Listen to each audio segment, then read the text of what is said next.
Assalamualaikum warahmatullahi wabarakatuh. Bismillahirrahmanirrahim. Alhamdulillahirabbil alamin wassalatu wassalamu ala asyrafil anbiya'i wal mursalin wa ala alihi wa ashabihi wa man tabi'ahum bi ihsanin ila yaumiddin. Asyhadu an la ilaha illallah wahdahu la syarika lah wa asyhadu anna Muhammadan 'abduhu wa rasuluhu la nabiyya ba'dah. Rabbi shrah li sadri wa yassir li amri wahlul 'uqdatam min lisani yafqahu qawli. Allahumma 'allimna ma yanfa'una wanfa'na bima 'allamtana warzuqna bi'azmatika wa birahmatika wa bikaramatika 'ilma wa rahmatan 'indaka ya rabbal 'alamin. Insyaallah kita akan meneruskan kajian tafsir Al-Aisar. Ini adalah kajian ketiga untuk kitab tafsir Al-Aisar dan kita akan memulai surat Al-Fatihah dimulai dari Alhamdulillahirabbil alamin. Dan mudah-mudahan kita akan bisa membaca sampai selesai Iyyaka na'budu wa iyyaka nasta'in sesuai dengan waktu yang tersedia insyaallah. Kemudian kita akan melanjutkan kajian Syarah Bulughul Maram yang masih dalam metode atau teori ilmu mustalah al-hadis. Di sini halaman ke-31 kita mulai Al-Fatihah ayat pertama bagi ikhwah yang mau membaca silakan. Untuk agak lebih cepat sedikit membacanya. Agak menjauh.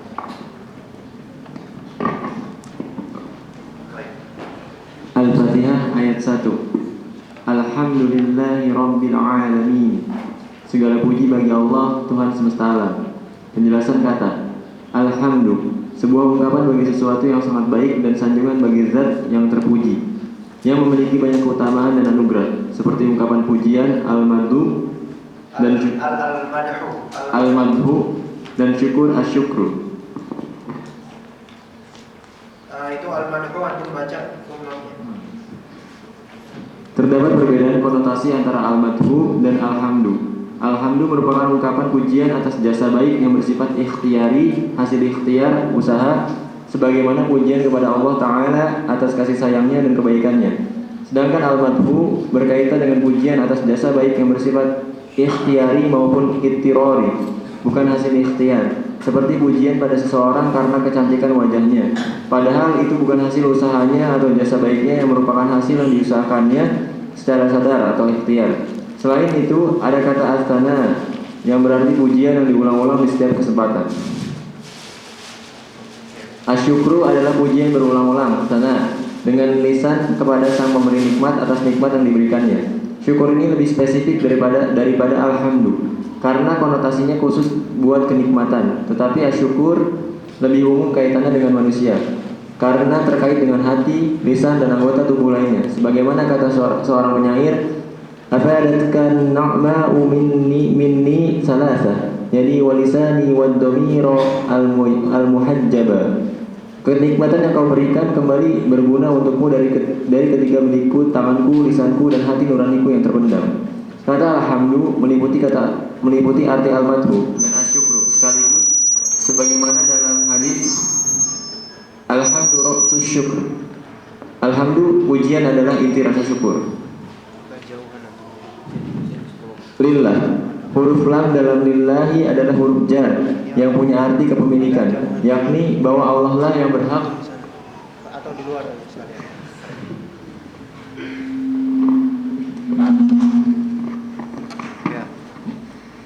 Lillahi, huruf lam dalam lillahi adalah huruf jar yang punya arti kepemilikan, yakni bahwa Allah lah yang berhak memiliki semua bentuk pujian. Allah adalah nama bagi zat Tuhan yang maha suci lagi maha tinggi. Ar-Rabb, Rabb adalah Tuhan yang maha memiliki, yang memperbaiki kondisi, yang disembah dengan benar, dia maha agung. Al-Alamin, kata alamin adalah bentuk jamak atau plural dari kata alam, yakni segala yang ada selain Allah Ta'ala, seperti alam malaikat, alam jin, alam manusia, alam binatang, dan alam tumbuh-tumbuhan. Makna ayat 1 secara umum, Allah Ta'ala memberitahukan bahwa segala bentuk pujian berupa sifat keagungan dan kesempurnaan adalah miliknya semata, bukan milik selainnya, karena dialah Tuhan yang memiliki segalanya dan yang menciptakan semuanya. kewajiban kita hendaknya selalu memuji dan menyanjungnya atas segala sesuatu, segalanya itu. Baik, kita mulai dari Alhamdulillahirabbil alamin. Segala puji bagi Allah Tuhan semesta alam. Al di sini berarti mencakup segala, atau artinya adalah segala, seluruh, apapun itu. Seluruh jenis hamd, pujian. Lillahi rabbil alamin. Lillahi ada lam sebelum Allah di sini, lillahi. Dan lam di sini adalah lam al-istihqaq, yaitu untuk memberikan hak kepadanya. Berarti segala puji berhak diberikan kepada Allah. Segala pujian berhak diberikan kepada Allah. Kemudian setelah lillahi ada kata atau kalimat atau frase rabbil alamin. Dan rabbil alamin ini adalah sifat bagi Allah Subhanahu wa taala. Jadi Rabb di sini sifat bagi Allah Subhanahu wa taala. Segala puji bagi Allah, kemudian disifati bahwasanya Allah adalah Rabb al-alamin, semesta alam. Dan insyaallah satu persatu kalimat atau kata akan kita bahas setelah ini penjelasan kata. Dan di sini ada kalimat atau dalam footnote alhamdulillah. Surat Al-Fatihah merupakan surat termulia di dalam Al-Qur'an. Sebagaimana dalam hadis Al-Bukhari dari Abu Sa'id bin Al-Mu'alla bahwa Nabi sallallahu alaihi wasallam berkata padanya, "La u'allimuka a'dhama suratin fil Qur'an. Ma unzila fit Taurat wa fil Injil wa fil Qur'an mithluh." Aku akan mengajarkan kamu satu surat terbesar, a'zam, satu surat teragung, terluhur di dalam Al-Qur'an, yakni Al-Fatihah.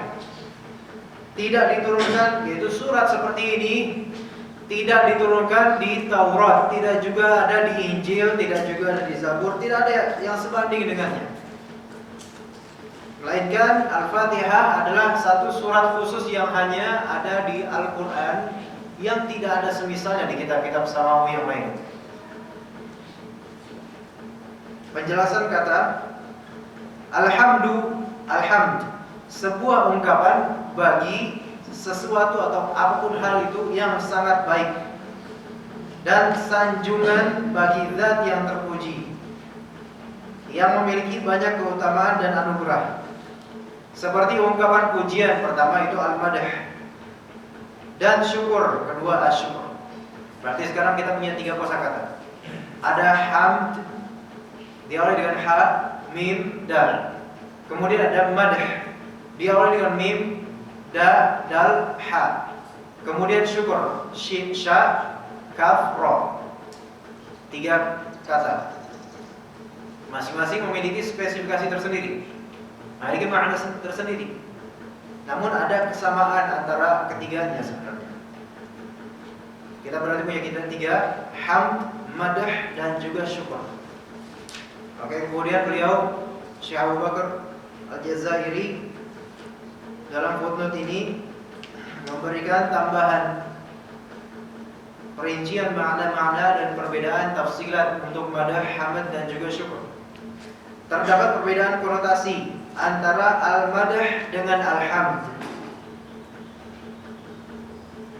Al-hamd merupakan ungkapan pujian atas jasa baik. Di sini jasanya dicoret, bukan jasa baik, tapi hal yang baik itu lebih baik, lebih tepat. Karena jasa itu seperti apa?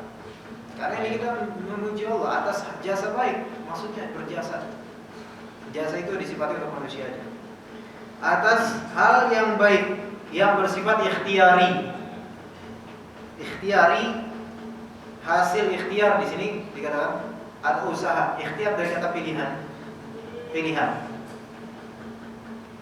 Beda antara pilihan dengan yang bukan pilihan. Kalau misalnya pilihan itu ikhtiyari, kalau bukan pilihan berarti ittirari. Ya kan? Darurah, ittirari. Kalau misalnya kita mempunyai 2 mata, itu apakah pilihan kita? Bukan. Allah yang kasih. Nah, berarti itu ittirari, bukan ittirari. Darurah. Adapun ikhtiyari seperti misalnya rapih misalnya, bersih, dan hal-hal lain.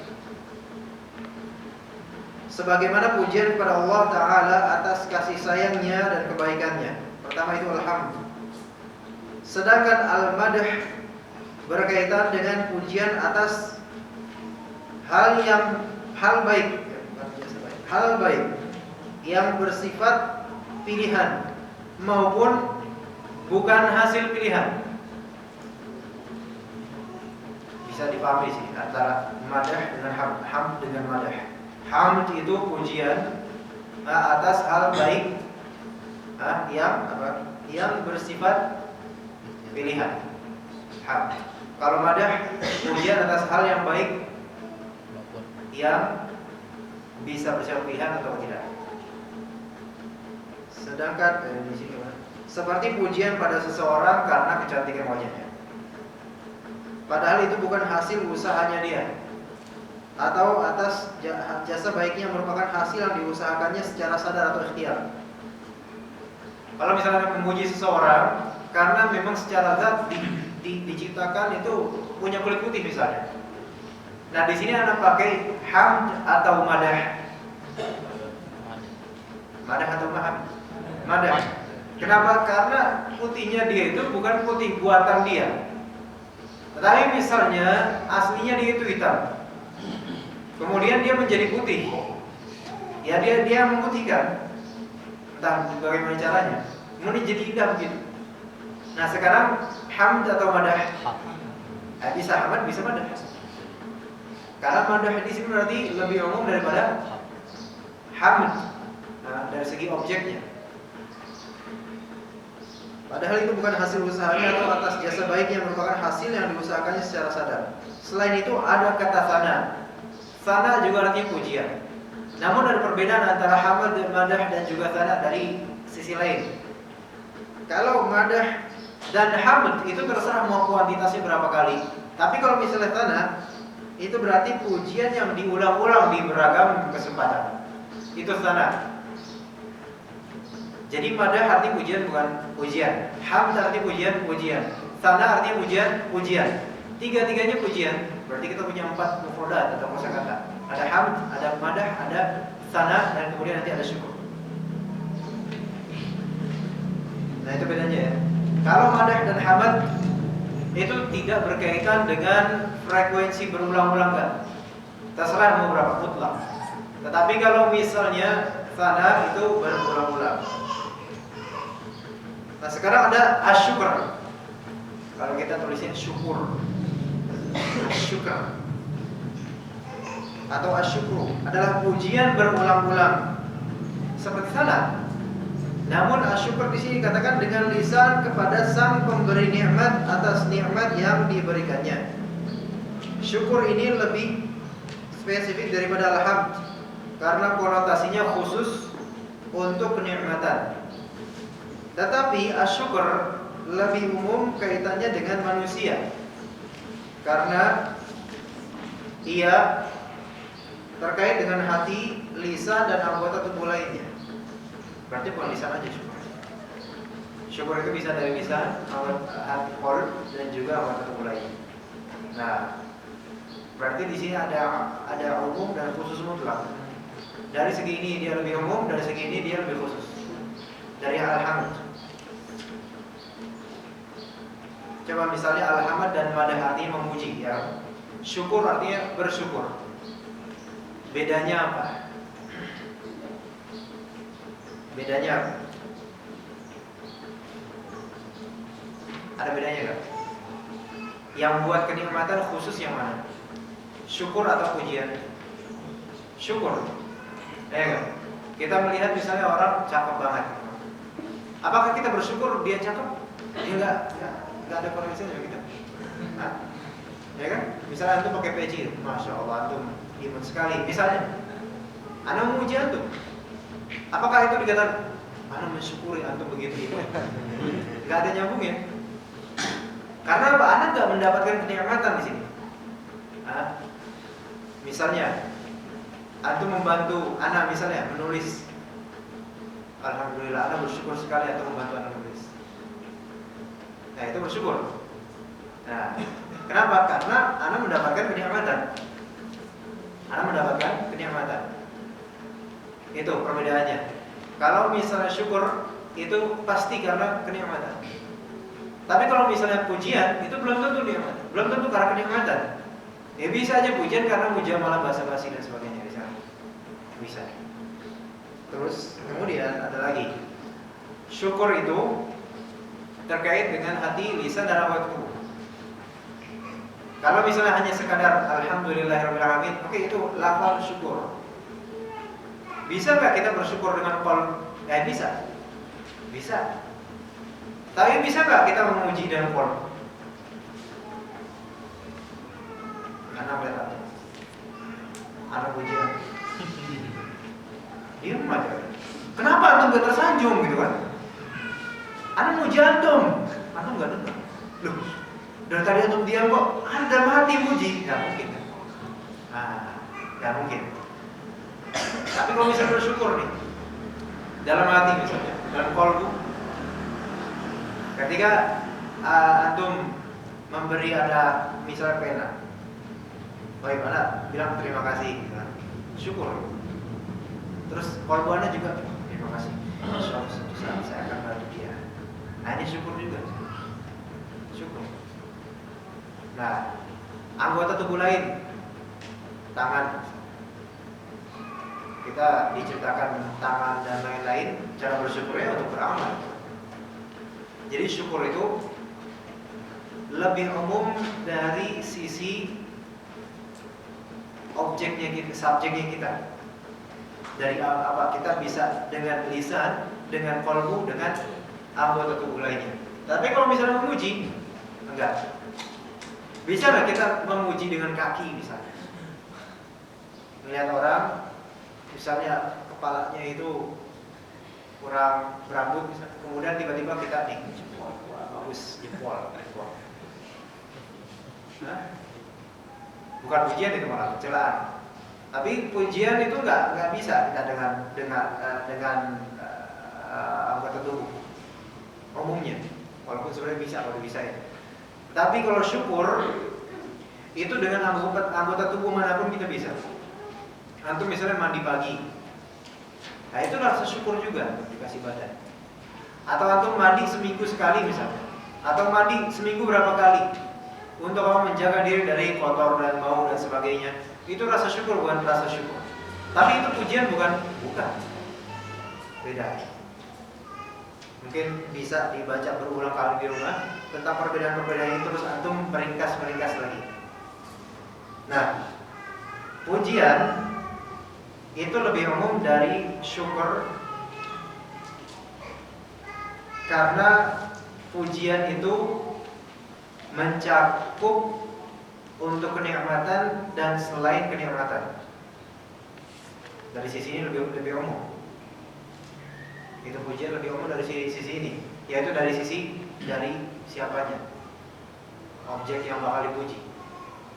Tetapi dia lebih khusus subjeknya, yaitu pujian di lisan.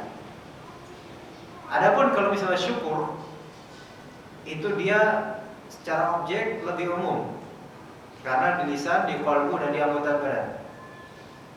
Tapi secara objek yang bakal disyukuri itu adalah khusus, yaitu hanya pada kenikmatan, bukan pada selainnya.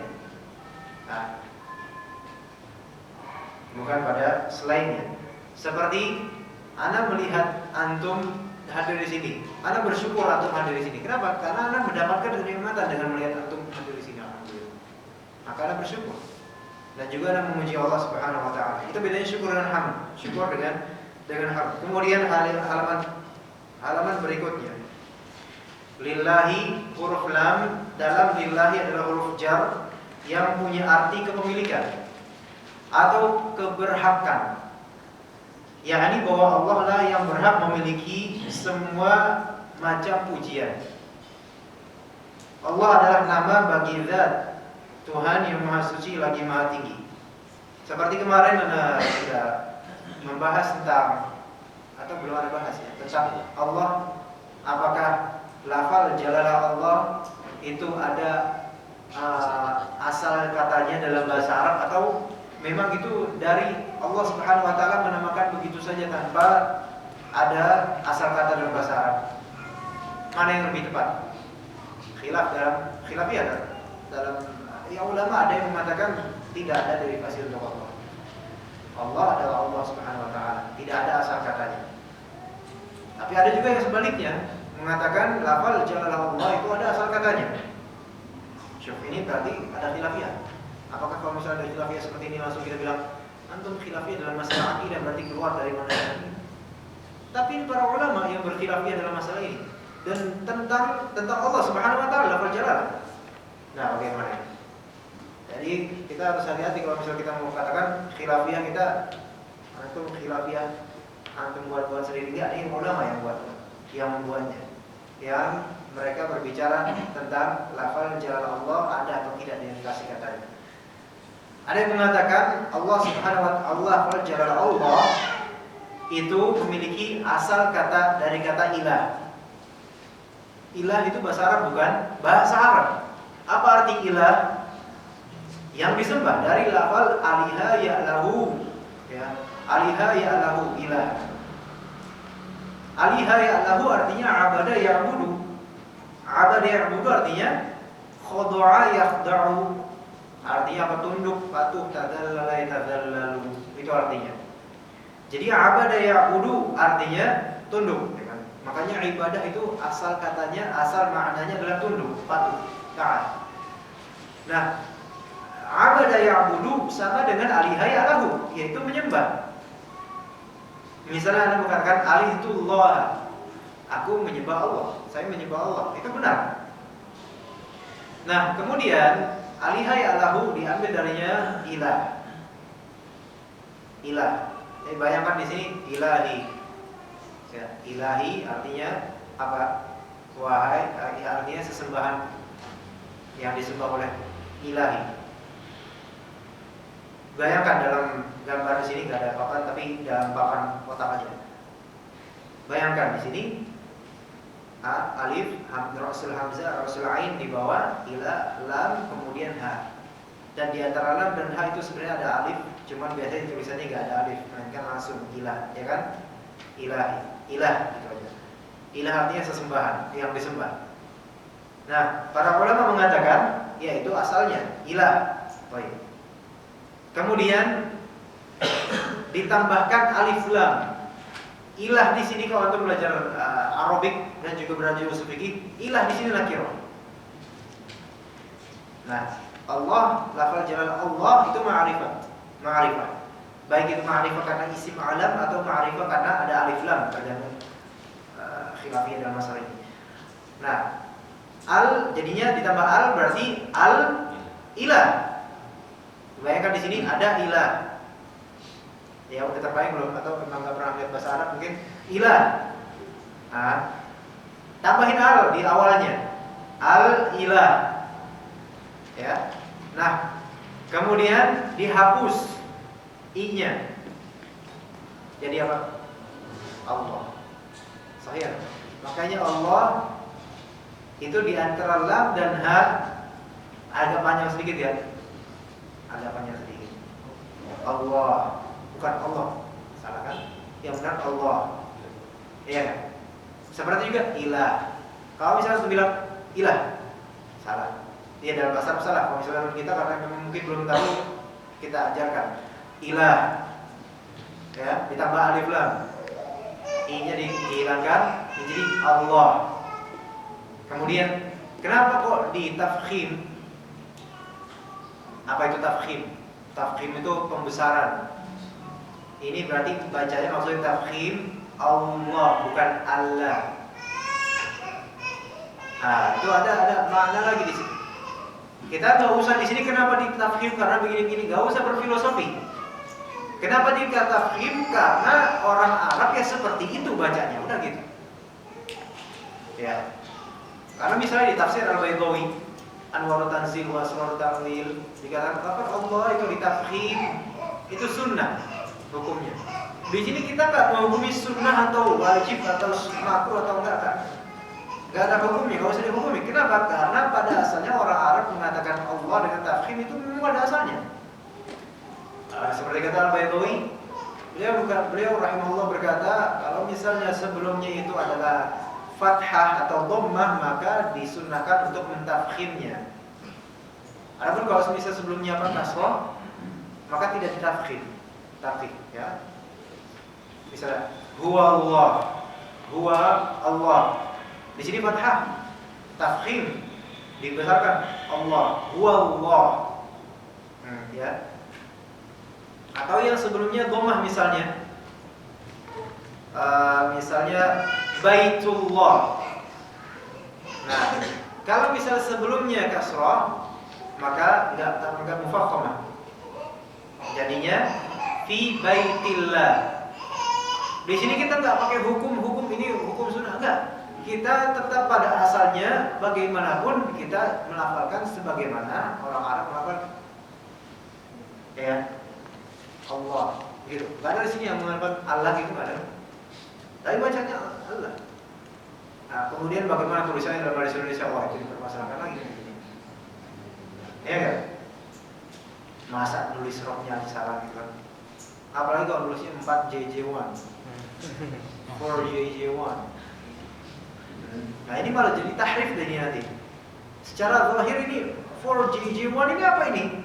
Nomor pesawat atau apa? Jangan-jangan ada konspirasi nantinya kan? Nah, 4JJ1. Terus dikatakan, oh ini Allah untuk pengagungan karena mirip dengan tulisan Arab. Kita baiknya kembali ke huruf kita kalau itu, sesuai dengan pengetahuan masing-masing. Nanti orang-orang desa, orang-orang politik, ini huruf apa sih? Ntar orang profesor nggak ngerti, ini pasti anak alay ini. Kan? Nah, ya biasa aja Allah. Kemudian apakah harus ditambah dengan double A? Yang mau menambah silakan, yang tidak juga silakan.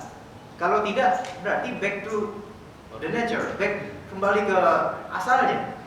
Kalau misalnya mau ditambah A, berarti karena di sini ada semacam mat. Ya.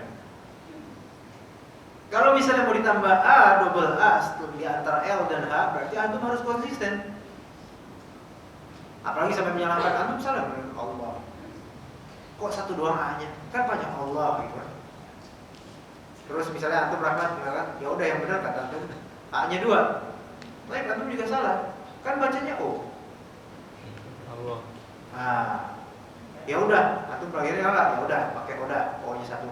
Oh enggak, kan 2 harusnya. Bingung kan? Jadi khilafiyah jadi masalah. Entar saling tahzir dan saling caci maki. Oke, kalau misalnya lafaz Allah kemudian seperti itu harus diperketat, kemudian ya udah, Islam juga kita ganti. Islam ada 2 A-nya. Ya. Malaikat ada 4. Malaikat atau gimana? Nah, itu sulit kalau misalnya Indonesia mau benar-benar diarabkan transliterasinya benar-benar, itu bakal banyak. Bahkan walaupun muhrim bukan mahram, itu memang salah benar. Namun kalau misalnya sudah menjadi memang kita mengenal seperti itu sudah lagi. Bukan muhrim misalnya, tapi dibenarkan lebih baik supaya menambah pengetahuan dia. Yang lebih tepat adalah bukan mahram, bukan muhrim. Nah, itu lillah Allah ya. Jadi tadi para ulama, sebagian ulama mengatakan lafal jalal Allah itu ada asalnya. Ada asalnya. Ya, dari ilah, dan ilah artinya sesembahan, dan ini matching dengan asalnya. Karena Allah Subhanahu wa taala adalah yang disembah. Dan Allah Subhanahu wa taala memiliki beragam makna dan beragam nama. Ada Allah, ada Rabb, dan seterusnya banyak. Apa arti Rabb dengan arti Allah? Kalau misalnya dari segi bahasanya, dia beda. Allah itu yang disembah. Tetapi kalau misalnya Rabb, yang melakukannya, yaitu yang memiliki, yang menciptakan. Nah, itu Rabb. Insyaallah nanti ada. Nah, ini setelah ini ada Rabb. Ada Rabb setelah ini. Ar-Rabb. Rabb adalah Tuhan yang maha memiliki, yang memperbaiki kondisi, yang disembah dengan benar. Dia maha agung. Rabb. Di sini dalam tafsir At-Tabari, Rabb dalam kalam Arab, yaitu dalam tradisi Arab sejak zaman jahiliyah, itu memiliki imma makna ini, ada 3. Yang pertama, as-sayyid al-muta' fihim, yaitu tuan yang ditaati di tengah kaum. Itu Rabb namanya dalam Arab. Tuan as-sayyid, sayyid di sini artinya tuan. Ya as-sayyid Dan nama Allah diantaranya juga As-Sayyid. Fa innallaha huwa As-Sayyid, kata Nabi SAW. Nah, Sayyid bisa dimaknai, kalau kita memaknai Tuhan bisa, dan Tuhan bisa. Ya enggak? Sayyidul Istighfar berarti tuannya istighfar. Sayyidul Mursalin tuannya para rasul. Sayyid waladi Adam berarti tuannya anak Adam. Dan selainnya. Tapi kalau misalnya dimutlakan kepada Allah berarti kita maknai Rabb, Tuhan, Sayyid. Fa innallaha huwa As-Sayyid. Nah, Ar-Rabb dalam Arab, kata At-Tabari rahimahullah wafat 310 Hijriah. Ar-Rabb di antara maknanya adalah As-Sayyid al-Muta' fihim, yaitu Tuhan yang ditaati di tengah kaum. Itu bisa disebut Rabb.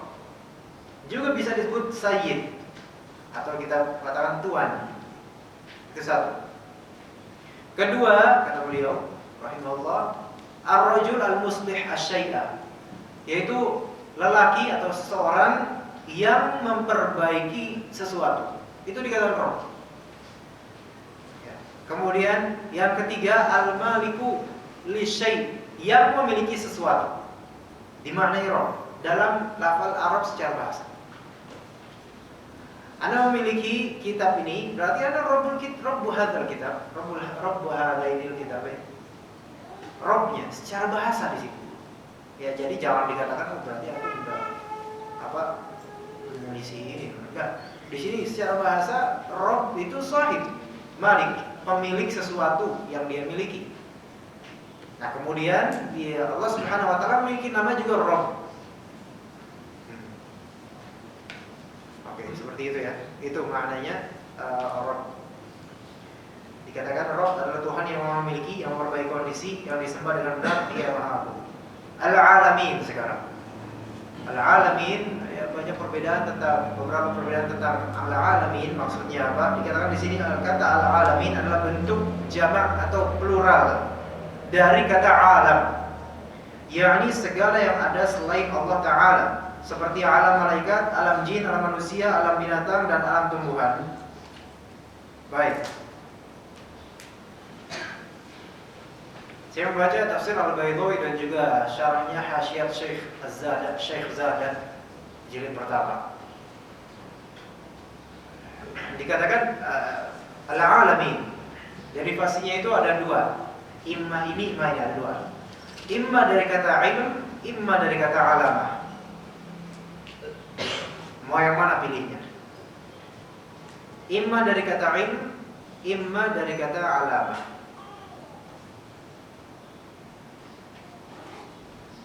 Kalau misalnya ilm, kenapa di ilm? Dan kenapa alamah? Pertama ilmu, kita tahu ilmu, faham, ilmu. Kemudian alamah artinya tanda. Baik.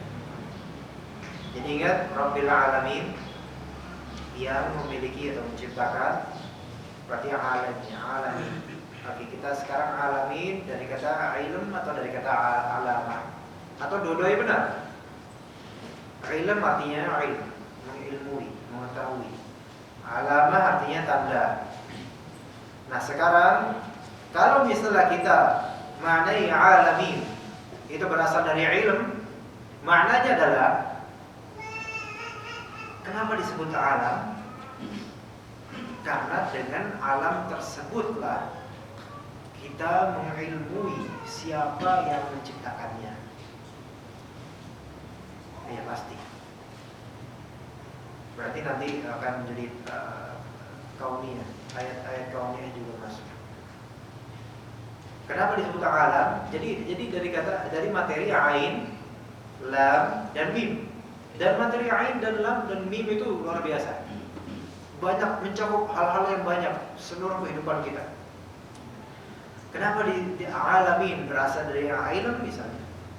Karena dengan meneliti alamin itu kita akan mengetahui, mengilmui siapa yang menciptakan ini semua. Gitu. Itu pertama, bagi yang mengatakan alamin dari ilmu. Kemudian yang mengatakan alamin dari kata alamah. Kenapa alamin dari kata alamat atau address atau tanda-tanda? Karena disebut alam Disebabkan itulah tanda-tanda ada penciptanya. Iya kan? Alam jin, alam malaikat, alam manusia. Nah, itu alam. Jadi alam, bahasa kita alam itu memang banyak hakikatnya.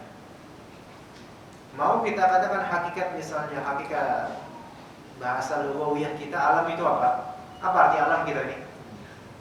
Gak tahu kan? Gak tahu. Coba kalau belajar bahasa Arab jadi tahu. Malah lebih tahu daripada orang pakar bahasa Indonesia, jurusan sastra Indonesia lulusan manapun. Karena mereka belum bisa mengeksplor ke derivasi aslinya dari Arabik. Makanya saya pernah waktu ngajar di sastra Arab itu, antum tahu kalau misal antum tuh kuliah di sini, itu jurusan terbaik di kampus ini, di UI. Iya. Jurusannya apa? Sastra Arab. Jangan ambil, ya sastranya ambil lah, Arabnya.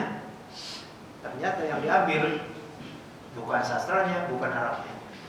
Nggak ada yang diambil. Nah itu anak, nggak tahu di sini ada sastra apa, nggak tahu. Mudah-mudahan nggak tersinggung ya.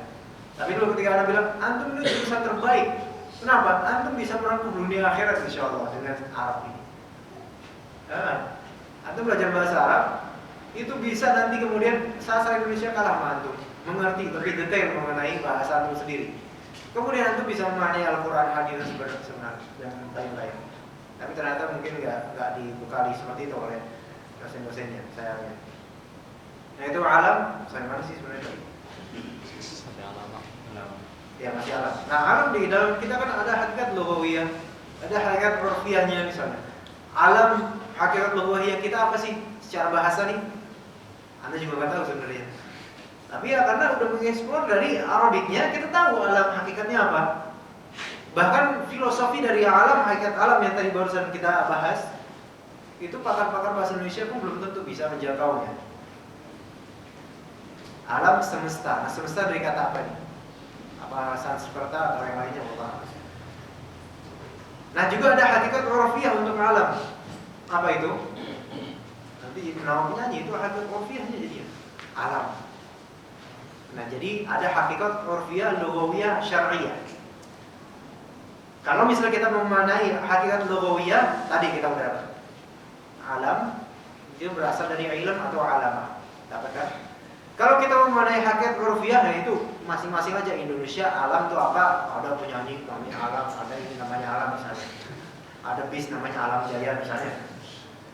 Kalau misalnya kita mau memanai hakikat syar'iyah, kita kan alam itu adalah apa yang diciptakan oleh Allah. Nah sekarang hakikat syariahnya apa? Segala yang ada selain Allah Ta'ala. Dapat 3 hakikat kan? Gak ini antum sadar gak? Oh sekarang tuh lagi ada pengayaan materi sebenarnya. Alhamdulillah. Gak tahu antum sadar atau enggak? Yang penting mudah-mudahan dapat Illuminati insyaallah. Nah, alam kita tinjau dari 3 sisi. Sisi bahasa, sisi uruf, dan sisi syar'i. Selesai. Itu 3 sisi itu asasi dalam usul al-fiqh. Jadi secara langsung antum mudah termagnetkan dengan usul al-fiqh, teraplikasikan dengan sendirinya. Ya, itu pelajaran mustawa semester 5 Libya itu, hakikat. Bukan hakikat tarekat ma'rifat, bukan itu, hakikat dalam usul fiqh. Nah, sekarang makna ayat 1 secara umum. Makna ayat 1 secara umum. Ayat 1 ini ternyata menyelisihi Yang pertama. ininya sendiri kan? Ya menyelisihi mata. Menyelisihi manhaj Kopasnya sendiri. Karena ini emang kalimatnya, ayat-ayatnya dari Kopas dari ini. Allah Ta'ala memberitahukan bahwa segala bentuk pujian berupa sifat pengagungan, keagungan dan kesempurnaan adalah miliknya semata, bukan milik selainnya, karena dialah Tuhan yang memiliki segalanya dan yang menciptakan semuanya. Kewajiban kita hendaknya selalu memuji dan menyanjungnya atas segala itu. Saya sudah menulis catatan sebenarnya, cuman wadallahu ma syafa'al, hilang catatan anak insyaallah. Padahal udah catat dari kitab-kitab ulama. Alhamdulillah. Tentang alhamdulillah. Hilang ya sudah. Baik, kita lanjutkan ke Al-Fatihah ayat kedua. Silakan.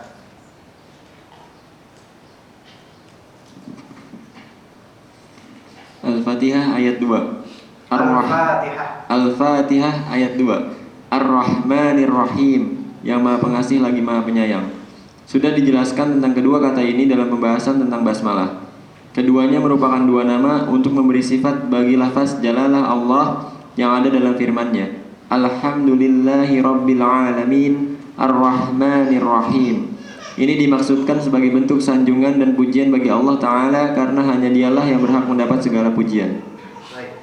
Ar-Rahmanir Rahim. Di sini majrur bukan majrur. Ar-Rahmanir Rahim, ya kan? Ar-Rahimi, Ar-Rahmani, Ar-Rahimi. Kenapa?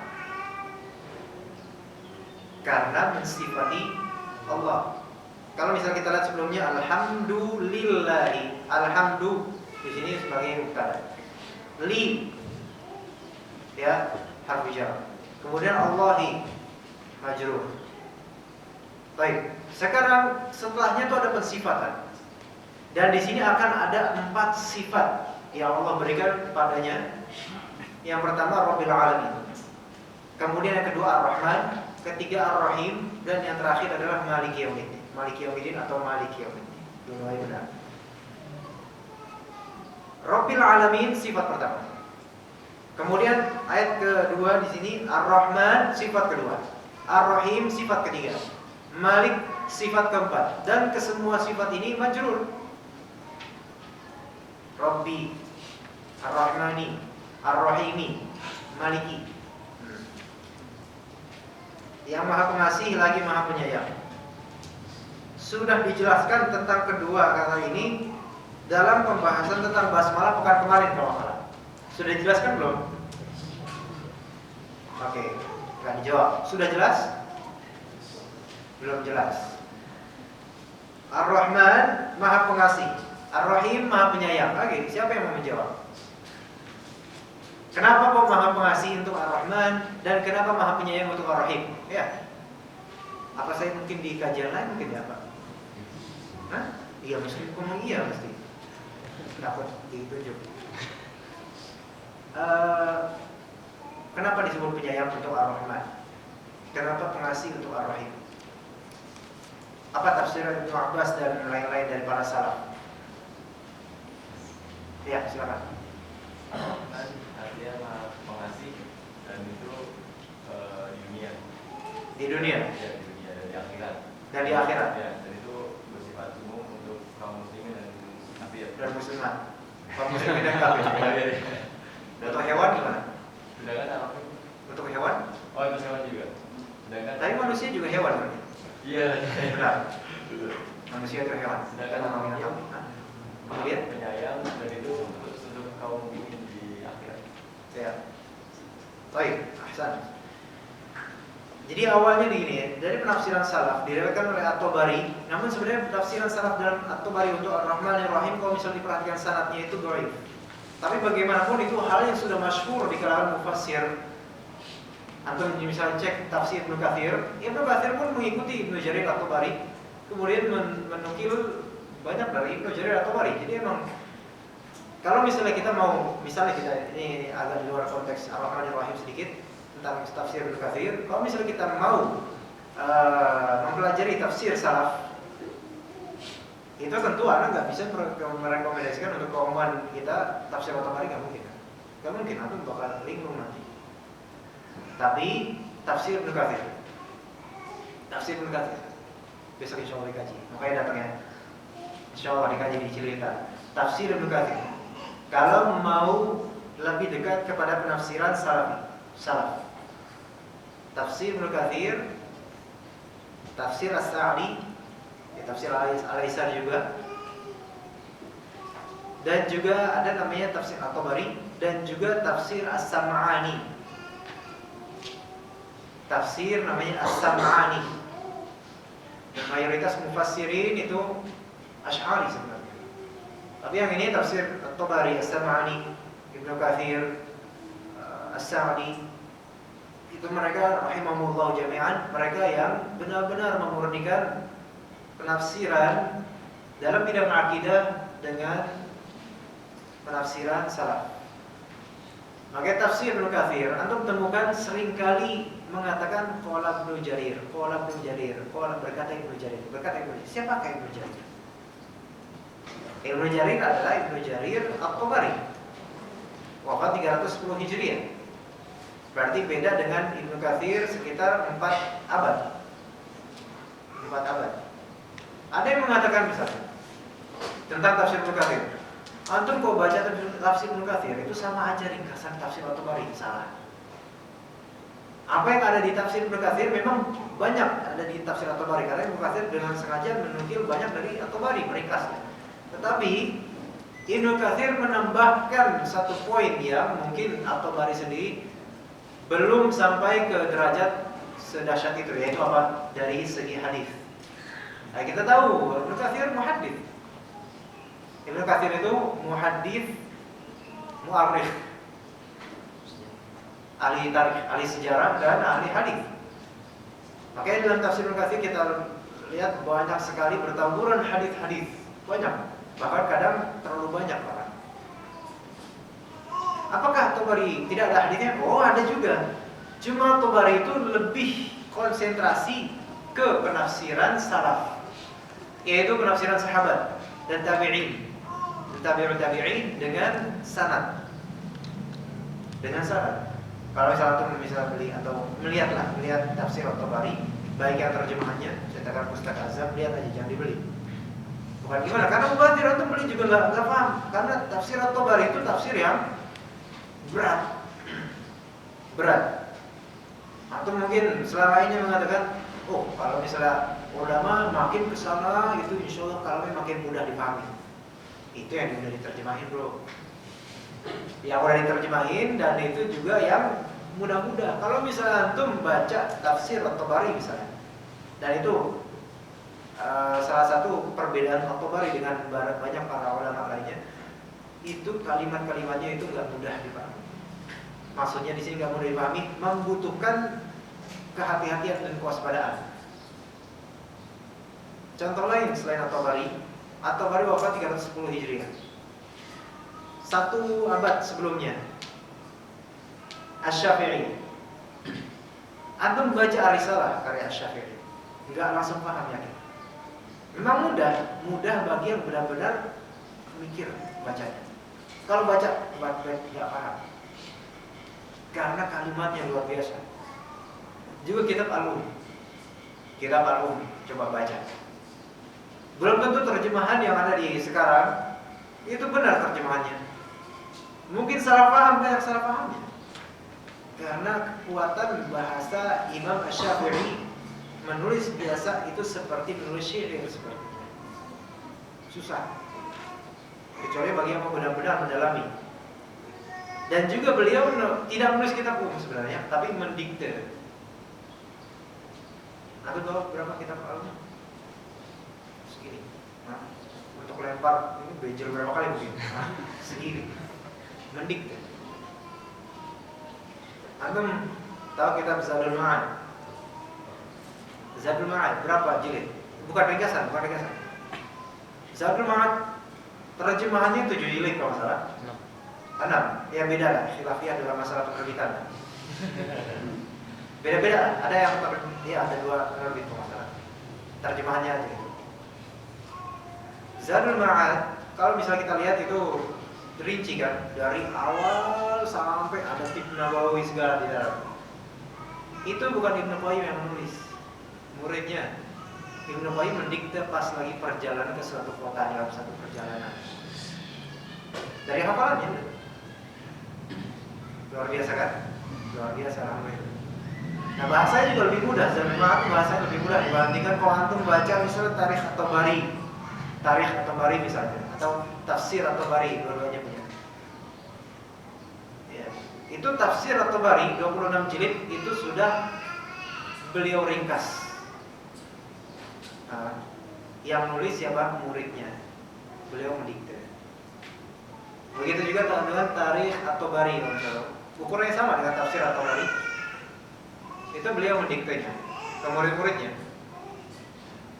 Aslinya itu berapa? 300.000 lembar aslinya. Saya lupa riwayatnya berapa. Ada yang ingat? Bukan, ada yang ingat? Ada yang tahu? Saya juga lupa. Kalau nggak salah ketika itu Imam At-Tabari menawarkan, bisa antum tolong menulis kepada murid-muridnya, tolong menulis sekitar 300.000 lembar. Anak akan diktekan 300.000 lembar.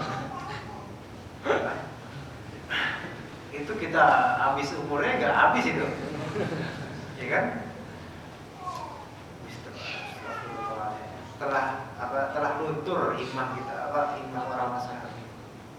Bapak madat himmah tuh bahasa Arabnya bagaimana ya? Lafaz bukan hadis Nabi sini.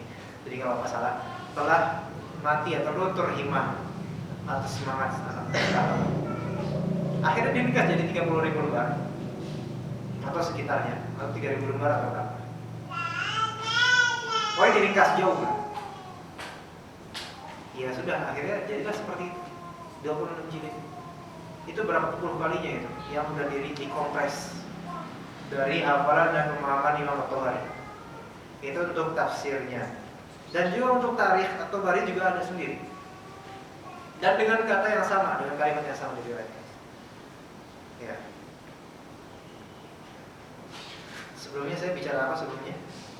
Ayat secara Ar-Rahmanir-Rahim dalam tafsir Ibnu Katsir. Iya. Oke, dalam tafsir Ibnu Katsir saya ingat alhamdulillah. Nah, tafsir Ibnu Katsir di situ meriwayatkan dari Ibnu Jarir At-Tabari makna dari Rahman dan Rahim. Rahman itu adalah Rahmanud dunya wal akhirah. Rahim itu adalah Rahimun fil akhirah.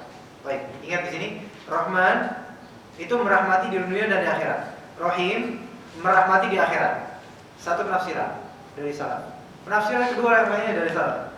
Rahman itu adalah Rahman terhadap siapapun.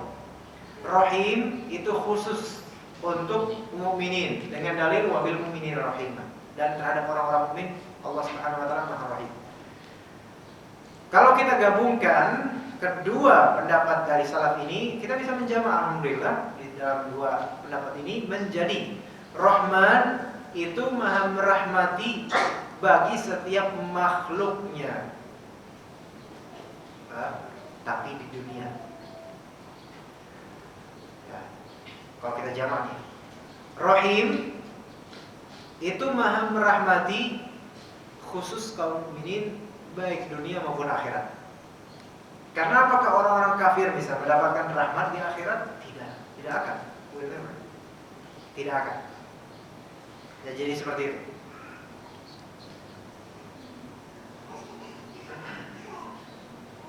Keduanya merupakan dua nama untuk memberi sifat bagi lafaz jalal Allah yang ada dalam firman-Nya Alhamdulillahirabbil alamin Ar-Rahmanir-Rahim. Ini dimaksudkan sebagai bentuk sanjungan dan pujian bagi Allah Ta'ala karena hanya Dialah yang berhak mendapatkan segala pujian. Ini mafhum sekali, paham? Sangat dipahami insyaallah. Silakan diteruskan. Ya.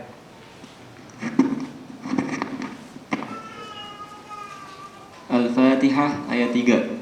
Maliki yaumiddin, yang menguasai hari pembalasan. Penjelasan kata Al-Malik. Al-Malik artinya sang pemilik kerajaan yang bebas mengatur apa yang dia kendaki. Al-Malik artinya sang penguasa yang memerintah dan melarang, yang memberi dan menolak tanpa ada yang mampu mencegah dan melawannya. Yaumiddin, hari pembalasan. Penafsiran Yaumiddin dengan hari pembalasan ini terdapat riwayat yang sahih dari para salaf di kalangan sahabat Rasulullah SAW. Oleh karena hari hisab, perhitungan amal berujung pada pembalasan, maka tepatlah kalau kata pembalasan dijadikan ungkapan untuk Yaumiddin ini. Karena secara bahasa dikatakan danahu yadinuhu bikaza dainan wadinan. Maksudnya menghitung, mengauditnya, mengevaluasi dan membalasnya. Di dalam sebuah hadis disebutkan al-kaisu man dana nafsahu wa amila lima ba'dal mauti wal ajizu man atba'a nafsahu hawaha wa tamanna 'ala Allahil amani. Orang yang pintar atau cerdas adalah orang mengevaluasi dirinya, yakni menghisapnya dan berusaha demi kehidupan sesudah mati.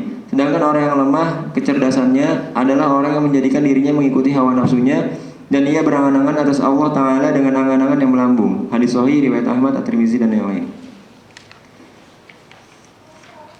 Makna ayat 3 secara umum, inilah bentuk pengagungan kepada Allah Ta'ala bahwa Dia adalah sang pemilik segala urusan pada hari kiamat, di saat tak seorang pun dapat menguasai orang lain sedikit pun. Dan Dialah sang raja, di mana tak ada raja selain Dia, di mana tak ada raja lain selain Dia. Pelajaran yang dapat diambil dari ayat 1 sampai 3, pada ketiga ayat di atas terkandung beberapa petunjuk sebagai berikut. 1. Sesungguhnya Allah Ta'ala menyukai pujian. Rasulullah SAW bersabda, "Ma min ahadin ahabba ilaihi alhamdu minallahi ta'ala hatta innahu hamida nafsa." Wa lafzul Bukhari, "La ahada ghairu minallah wa lidzalika harrama al-fawahisha ma zahara minha wa ma batan. Wa la syai'a ahabba ilaihi al-madha minallah wa lidzalika madaha nafsa." Wa qala ma an'ama Allahu 'ala 'abdihi bi ni'matin faqala alhamdulillah illa kana alladhi a'ta afdala mimma akhadha. Tak seorang pun yang lebih menyukai pujian daripada Allah Ta'ala sehingga dia memuji dirinya sendiri. Riwayat Bukhari berbunyi, tak seorang pun yang paling pencemburu daripada Allah, karena itu ia mengharamkan segala perbuatan keji, baik yang nyata maupun yang tersembunyi. Dan tak ada sesuatu pun yang menyukai pujian daripada Allah, karena itu dia memuji dirinya sendiri. Dan Nabi SAW bersabda, setiap kali Allah Ta'ala memberikan kenikmatan kepada hambanya, lalu ia berkata Alhamdulillah, maka apa yang dia lakukan itu lebih utama daripada nikmat yang dia peroleh itu. Hadis riwayat Al-Baihaqi dari Anas dengan sanad yang hasan. Karena itu dia memuji dirinya sendiri dan menyuruh hamba-hambanya untuk melakukannya. 2. Bahwa pujian untuk sesuatu haruslah ada sebabnya. Jika tidak, maka pujian itu adalah palsu belaka. Allah Ta'ala ketika memuji dirinya sendiri, maka dia menyebutkan penyebabnya, yaitu bahwa dia adalah Tuhan semesta alam yang maha pengasih lagi maha penyayang dan yang berkuasa atas hari pembalasan. Sekarang Malik Yaumiddin. Imam Hafiz membaca Malik dalam bentuk isim fa'il. Imam Nafi' membacanya dengan Malik tanpa alif. Kedua qiraat baik Malik Yaumiddin atau Malik Yaumiddin, keduanya sama-sama qiraat mutawatirah, yaitu sama-sama bagian dari qiraat 7 yang ada dan mu'tabarah yang tidak boleh disalahkan satu sama lain, baik dari segi pengamalan qiraat atau dari segi bahasa, tidak ada kesalahan sama sekali. Dan memang benar Allah Ta'ala adalah sang Malik, sang Raja sekaligus yang maha memiliki segalanya, Malik, yang menguasai hari pembalasan. Di sini dimaknai Maliki Yaumiddin, dikatakan yang menguasai, yang menguasai hari pembalasan. Tapi Malik artinya adalah memiliki asalnya. Al-Malik, Al-Malik artinya sang pemilik kerajaan yang bebas mengatur apa yang dia kehendaki. Bedanya Al-Malik dengan Al-Milk. Al-Malik dengan Al-Malik. Al-Malik asalnya dari Al-Milk atau Al-Mulk. Asalnya dari Al-Milk atau Al-Mulk? Belum tahu. Kita lihat Al-Malik. Al-Malik. Al-Malik artinya sang penguasa yang memerintah dan melarang, yang memberi dan menolak tanpa ada yang mampu mencegah dan melawannya. Sekarang korelasikan antara Malik atau Malik terhadap Yaumiddin. Yaumiddin, hari pembalasan, yakni hari kiamat di mana Allah Ta'ala membalas setiap manusia atas apa yang dilakukannya. Coba untuk pikirkan di sini, mana yang lebih cocok untuk disandingkan dengan Yaumiddin? Apakah Malik atau Malik? Pikirkan. Yang mana? Dua-duanya. Malik atau Malik? Masya Allah, khilafnya antara jumalah.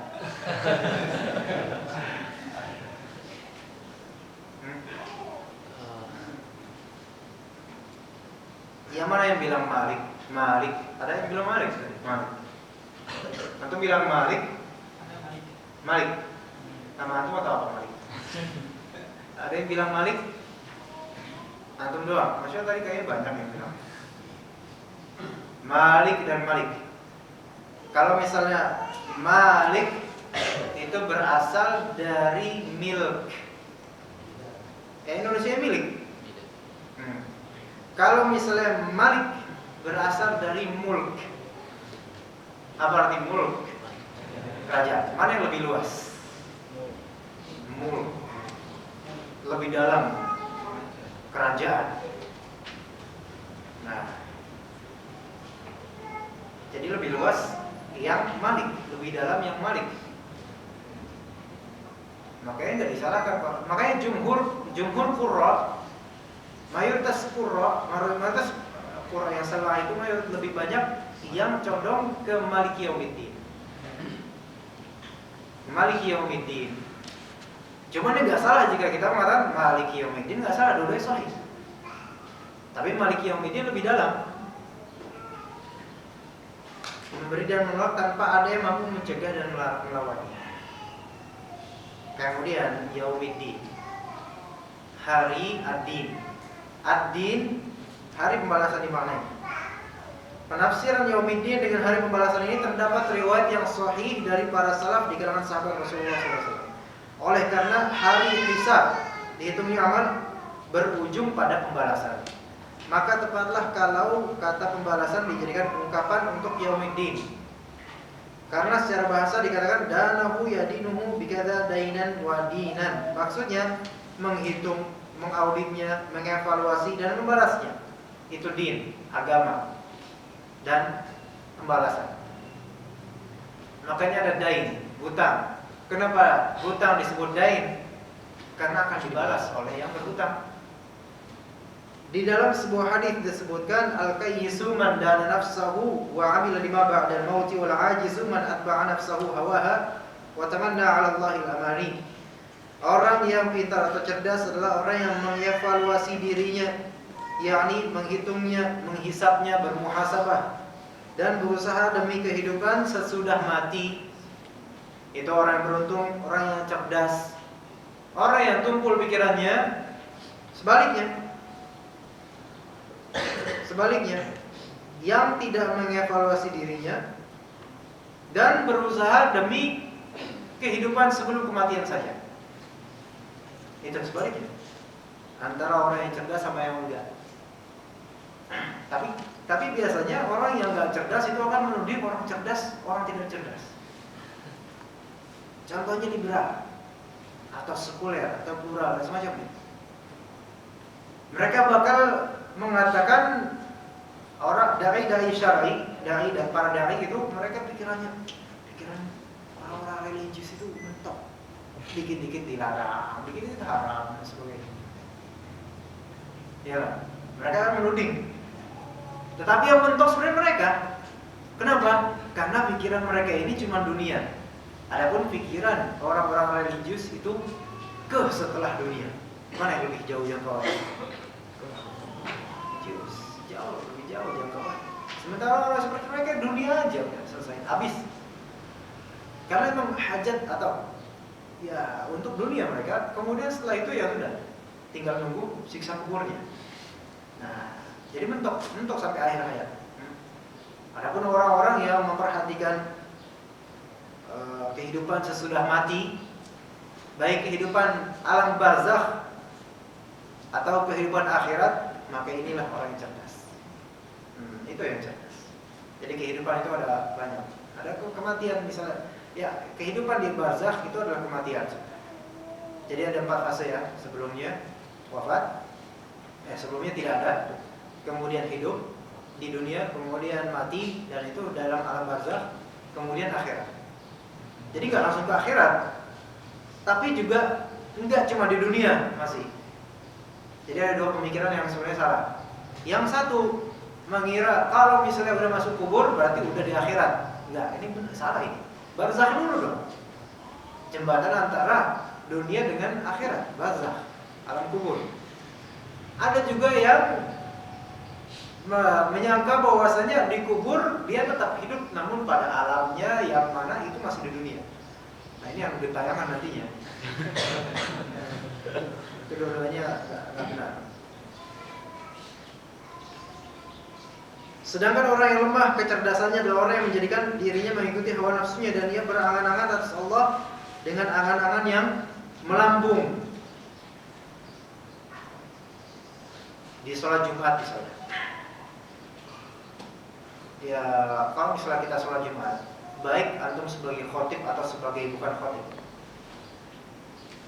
kalimat keramat yang bisa membangunkan semuanya adalah Allahumma ghfir lil muslimina wal muslimat wal mu'minina wal mu'minat al-ahya'i minhum wal amwat innaka sami'un qaribun mujibud da'wat, ditambah ya qadhiyal hajat dan seterusnya. Itu kalimat paling sangat. Tapi cuma pada momen itu doang. Antum bangunin subuh nggak bisa. Ya nggak bisa. Tapi di hari Jumat doang. Baik di sini maupun di tempat lain. Di semua itu udah seperti udah ijma antara para penhidur. Udah ijma atau jumhur lah. Mungkin antum termasuk juga. Nah, kenapa di situ Allahumma harapannya pengen diampuni dan sebagainya. Tapi kalau misalnya kita lihat kenyataannya setelah itu, ya nggak ada usaha. Jadi cuma yang penting diampuni. Kemudian kalau misalnya kita ceramah misalnya di tempat umum, kalau udah kita doa tuh, udah ada tuh. Tapi coba setelah itu nggak ada usaha, doa aja, semangat doa. Baik doanya doa main-main atau doa beneran, yang penting kalau udah doa tuh. Tetapi di kesehariannya nggak ada usaha lebih. Misalnya, ya mudah-mudahan anak-anak kita, mudah-mudahan Allah berikan rezeki anak yang soleh, tapi habis itu dikasih apa? TV taruh gede berapa inci, HP dikasih untuk anak SD, internet semua dikasih, motor baru SMP dikasih semua, pokoknya semua dikasih. Anak yang soleh bicara. Nah, makanya kalau misalnya kita melihat bercermin ke masyarakat, itu sekali lagi dikatakan paham irja itu lebih condong ke masyarakat kita. Paham irja. Irja dalam artian menjadi mulia nantinya, yaitu meremehkan semua perkara yang buruk, ya semua perkara yang bisa menyebabkan kekufuran itu diremehkan.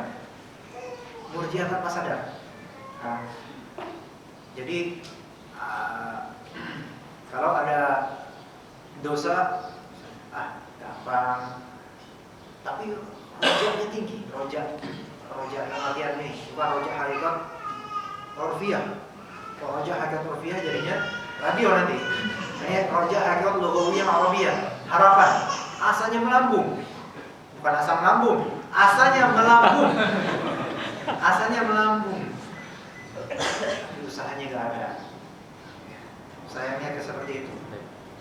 Dan itu lawan dari Khawarij.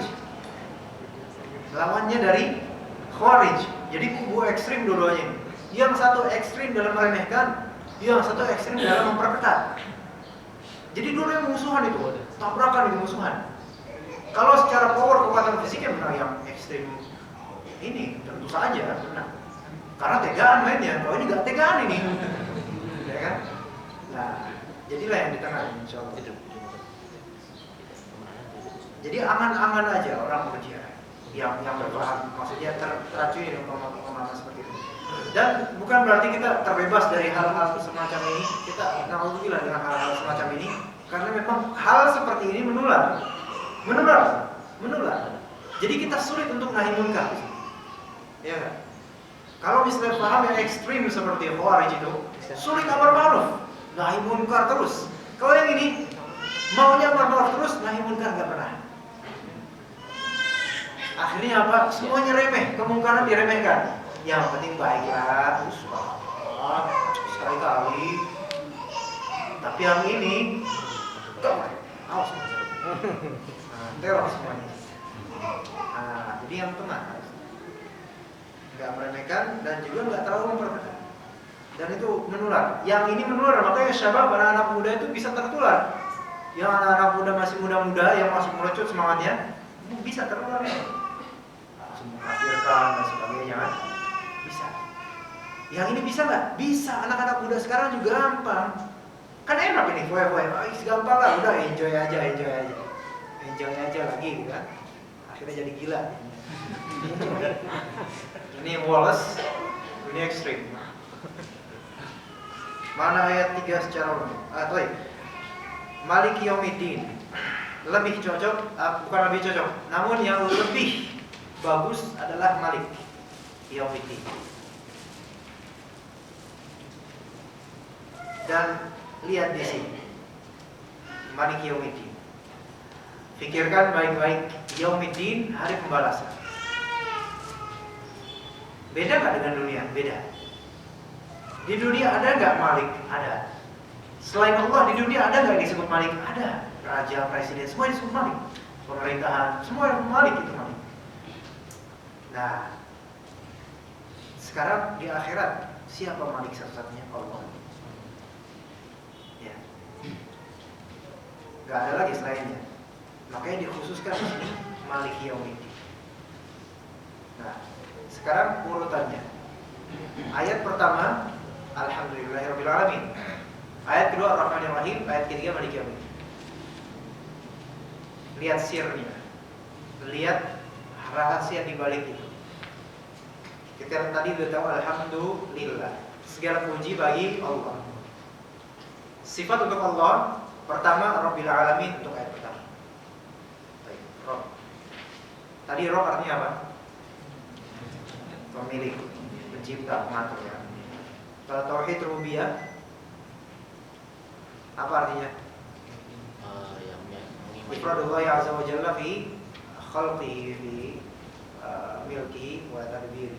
Yaitu menyesuaikan Allah Subhanahu wa taala dari segi penciptaan, dia menciptakan, dia mengatur, dia memiliki. Rabb. Kedua, sifat kedua dan ketiga itu dalam satu ayat ya. Ar-Rahmanir Rahim. Sebelumnya kita diciptakan kan? Diciptakan. Berarti Rabbil Alamin, dia menciptakan. Satu. Kemudian yang kedua Ar-Rahmanir Rahim, beri rahmat. Ketika kita hidup diberi rahmat. Yang ketiga Maliki Yaumiddin. Nanti dibalas. Kamu diberi rahmat. Diberi rahmat. Kamu diberi rahmat. Digunakan apa Rasulullah? Nanti diupahin, dibalas. Nah itu apa urutannya tuh pas. Rabbil Alamin, dah diciptakan. Ar-Rahmanir Rahim, udah dikasih rahmat nanti semua. Nah nanti Maliki Yaumiddin, setelah diberi rahmat, ingat Maliki Yaumiddin, ingat nanti di hari pembalasan, gitu. Ya, urutannya seperti itu. Itu baru satu faedah yang tergali. Sebenarnya nggak tahu udah berapa yang kita belum mendapatkan arti dari ini semua. Masih banyak al-fatihah itu. Inilah bentuk pengakuan pada Allah Ta'ala bahwa Dia adalah Sang pemilik segala urusan pada hari kiamat, di saat tak seorang pun dapat menguasai orang lain sedikit pun. Dan Dialah Sang Raja, di mana tiada raja lain selain Dia pada hari kiamat, pada hari akhir tidak ada. Ya. Melainkan misalnya di dunia raja itu Allah kasih, Allah berikan, biarkan mereka menjadi raja. Namun nanti ketika di akhirat, limanil mulkul yaum, jadi siapa? Billahil wahidul qahhar. Hanya milik Allah. Pelajaran yang dapat diambil dari ayat 1 sampai 3. Pada ketiga ayat di atas terkandung beberapa petunjuk sebagai berikut. Sesungguhnya Allah Ta'ala menyukai pujian, karena itu Dia memuji dirinya sendiri dan menyuruh hamba-hambanya untuk melakukannya. Bahwa pujian untuk sesuatu haruslah ada sebabnya. Jika tidak, maka pujian itu adalah palsu belaka. Allah Ta'ala ketika memuji dirinya sendiri, maka Dia menyebutkan penyebabnya, yaitu bahwa Dia adalah Rabb semesta alam pertama, yang maha pengasih lagi maha penyayang, 2 dan 3, dan yang berkuasa atas hari pembalasan. Masya Allah, ini ayat 3 ayat ini, kalau antum benar-benar tadabburi, Masya Allah, 3 ayat ini itu mencakup semuanya, ya. Misalnya apapun hal itu tercakup di dalam 3 ayat. Apa misalnya? Misalnya kita melihat buku sejarah, ada kaum zalim, misalnya berkaitan dengan Maliki Yaumiddin nanti. Kemudian kita lihat Indonesia, Masya Allah, kita lihat alamnya, siapa yang menciptakan? Alhamdulillah. Seperti apa ciptaannya? Masya Allah, ini semua rahmat dari Rahman. Kemudian kita berbangga. Aku bangga, aku cinta Indonesia karena alam yang begini dieksplor. Kemudian blogging dan sebagainya, illegal logging dan sebagainya. Apakah itu nanti nggak ada di Yaumiddin balasannya? Ada. Jadi semuanya itu, urutannya itu, kalau kita benar-benar terus Alhamdulillahirrahmanirrahim, Ar-Rahmanir-Rahim, Maliki Yaumiddin, untuk semua hal itu insya Allah itu enak. Kunci jawaban itu banyak di situ. Kunci jawaban banyak di situ. Makanya kita dikatakan la taqnatu min rahmatillah. Janganlah kalian la taqnatu min rahmatillah. Janganlah kalian putus asa dari rahmat Allah. Alhamdulillahirabbil alamin ar-rahmanir-rahim. Selain dalam musibah, kecelakaan atau apa, ingat ar-rahmanir-rahim, Allah yang Maha Memberi rahmat. Kalau misalnya kita dapat rahmat, alhamdulillah. Tapi kalau misalnya kita kufur dan malah bersuudzon kepada Allah, ingat Maliki Yaumiddin. Ya itu semua hal bisa disambungkan kepada 3 ayat ini, insyaallah. Bagi yang mentadabburinya. Nah sekarang Al-Fatihah ayat keempat, insyaallah Anda baca sendiri. Iyyaka na'budu wa iyyaka nasta'in. Hanya kepada Engkau kami menyembah dan hanya kepada Engkau kami mohon pertolongan. Allah Ta'ala tidak memakai ungkapan na'buduka wa nasta'inuka. Kan bisa dua-duanya. Bisa na'buduka wa nasta'inuka itu lebih simpel kan? Ya kan? Na'buduka artinya adalah kami menyembah. Nasta'inuka artinya kami meminta pertolongan padamu. Nah, tetapi Allah Subhanahu wa taala berkata, iyyaka na'budu wa iyyaka nasta'in. Dan kita enggak usah menggugatnya, enggak boleh bahkan. Menggunakan iyyaka na'budu wa iyyaka nasta'in. Untuk apa sih? Tujuannya ikhtisas, pengkhususan, dan hasr, menspesifikasi khusus. Nah, sebelumnya apa arti iyyaka kepada Engkau? Atau kepada Engkaulah, atau hanya kepada Engkau? Berarti ada sisi pengkhususan. Sebagaimana Anda melihat Taufik misalnya, Taufik, padamu aku melihat, dibandingkan aku melihatmu, mana yang lebih khusus?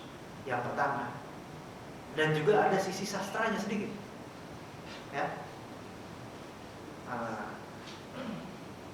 Iyyaka na'budu wa iyyaka nasta'in. Dan di dalam ayat ini ada satu pelajaran tentang sastra balaghah. yakni beralih dari dhamir ghaib kepada dhamir khitab. Apa arti dhamir ghaib? Yaitu pronoun yang menunjukkan third person. Kata ganti yang menunjukkan orang ketiga. Ya. Sebelumnya apa? Alhamdulillahirabbil alamin arrahmanir rahim maliki yaumiddin. Ya, Allah Subhanahu wa taala. Di sini sebagai yang ketiga, pihak ketiga. Nah, dari pihak ketiga kemudian langsung ke second person kedua. Ya kan? Iya kan aku dua ya kan. Tadinya kita membicarakan Allah. Alhamdulillahi rabbil alamin. Ar-Rahmanir Rahim. Maliki yaumiddin. Iyyaka na'budu wa iyyaka nasta'in. Gimana kira-kira kalau misalnya kita berdoa misalnya? Atau misalnya kita memohon kepada Raja.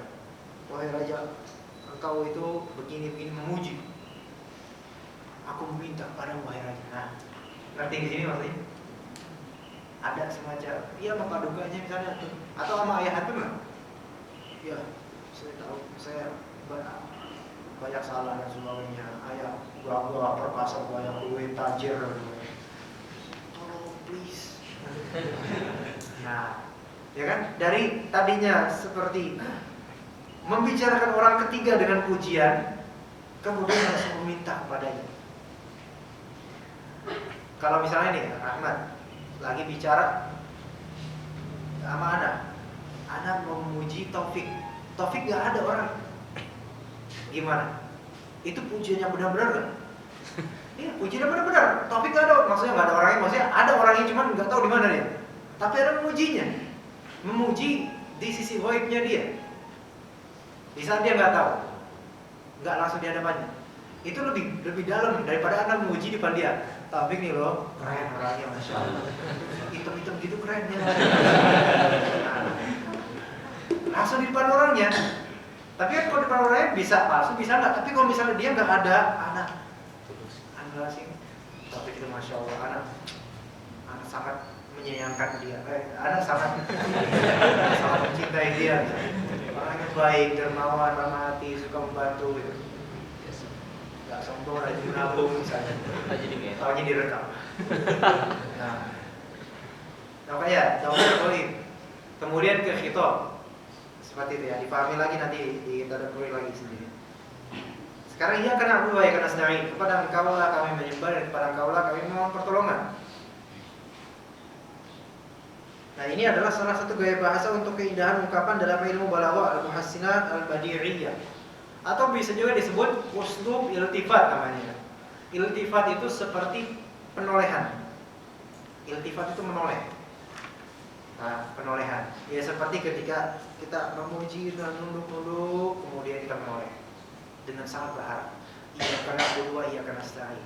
Apakah ia kena berdua, ia kena nasta'in ini adalah jumlah doa ia atau kalimat doa? Iya atau tidak? Tidak atau iya? Ia kena berdua, ia kena nasta'in. Ini apakah doa meminta atau enggak? Secara lafal enggak? Ya, khobar. Enggak meminta. Maksudnya di sini penetapan di sini. Penetapan. Iya kana abudu wa iya kana nasta'in. Ya kan? Khobar. Nah, sekarang yang pertama ayat pertama sampai 3 Alhamdulillahirabbil alamin arrahmanir rahim maliki yaumiddin. Mensifati siapa? Allah. Iya kana abudu wa iya kana nasta'in mensifati siapa? Manusia kita menyembah kepada mensifati manusia menyembah kepada Allah dan meminta pertolongan kepada Allah Subhanahu wa taala. Kata iya karena dhamir ganti nasab. Nah, ini mushaf tadi ya, antum enggak usah. Dipakai untuk lawan bicara, mukhatab satu orang. Nasab di sini karena sebanding dengan maf'ul. Na'budu. Dikatakan di sini na'budu dalam bentuk fi'il mudhari dari abadahu, yang berarti taat kepadanya dengan merendahkan diri di hadapannya karena rasa takut padanya dan harapan pada karunia yang ada di sisinya. Sehingga dengan begitu seorang hamba mencintai Allah Ta'ala dengan cinta yang sebesar-besarnya dan mengagungkannya dengan seagung-agungnya. Begitulah seharusnya pengabdian ibadah seorang muslim kepada Rabbnya. Kami taat dengan penuh khudu', kerendahan, pengagungan, ta'zim dan kecintaan kepadamu, mahabbah ilaik. Pertama khudu', kerendahan, kedua pengagungan, ta'zim dan kecintaan kepadamu. Di sini kerendahan kata sifatnya dari apa? Rendah Tuhan, rendah. Siapa yang rendah? Manusia hamba. Pengagungan sifat itu siapa? Allah, agung. Kecintaan kepadamu, koneksi antara hamba dan Allah. Ini nazamnya atau urutannya. Dengan penuh kerendahan, kita yang rendah, pengagungan, engkau maha agung, dan kecintaan kepadamu, koneksi. Nasta'in, kami memohon pertolonganmu untuk kami agar kami taat kepadamu dan dalam segala apa yang menjadi beban pikiran seorang hamba dalam urusan agama maupun dunia. Nasta'in, isti'anah, meminta pertolongan. Iyyaka na'budu wa iyyaka nasta'in. Allah Ta'ala mengajarkan kepada kita tentang bagaimana kita bertawasul kepadanya agar supaya dia mengabulkan doa kita. Dia katakan, pujilah Allah Ta'ala dan agungkanlah dia.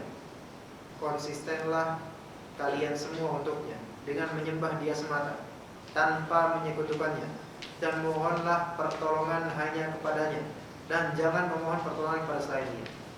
Ketika kita memohon, yang pertama kita bertauhid, mengucapkan kalimat-kalimat tauhid. Allahumma inni as'aluka bi anna lakal hamdu la ilaha illa anta ya hayyu ya qayyum ya dzal jalali wal ikram. Itu ada hadis. Sebelum kita sampai ke matan permintaan kita, Ya misalnya meminta Rabbi zidni ilma warzuqni fahma misalnya. Sebelumnya ya, ucapkan kalimat-kalimat pujian apapun yang antum hafal itu, apapun yang antum hafal. Dan sebutlah asma-asma Allah. Ya Hayy ya Qayyum, Ya Rahman ya Rahim, Ya Dzal Jalali wal Ikram, Ya Ghafur ya Ghaffar. Dan seterusnya. Sebutkan pujilah Allah Subhanahu wa taala. Atau kalau misalnya antum paham atau baca Sayyidul Istighfar seperti apa? Allahumma anta rabbi la ilaha illa anta khalaqtani wa ana 'abduka wa ana 'ala 'ahdika wa wa'dika mastata'tu a'udzubika atau a'udzubika min syarri ma sana'tu abu'u laka wa ni'matika 'alayya wa abu'u bi dhanbi faghfir li fa innahu la yaghfiru dzunuba illa anta. Itu kenapa disebut Sayyidul Istighfar? Antum dalami itu kalimat. Mungkin di antara kita mungkin sekarang belum hafal artinya, bahkan mungkin belum hafal artinya.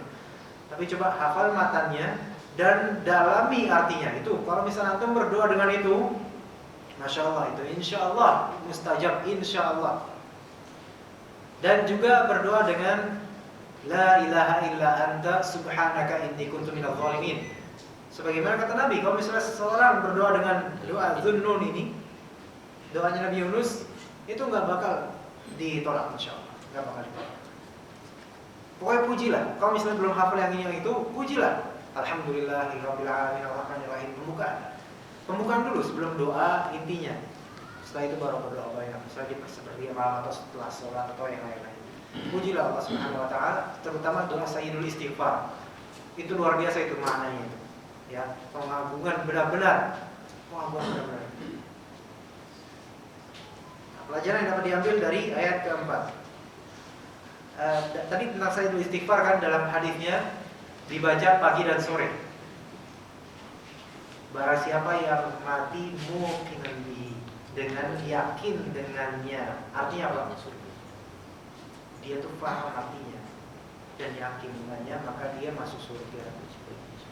Makanya jangan cuma sembarang doa. Maksudnya Allah ma'tarbillah udah gitu aja. Pahami dulu, pahami artinya.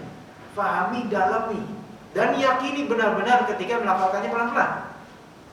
Allahumma anta la ilaha illa anta khalaqtani wa ana 'abduka wa ana 'ala 'ahdika wa wa'dika mastata'tu.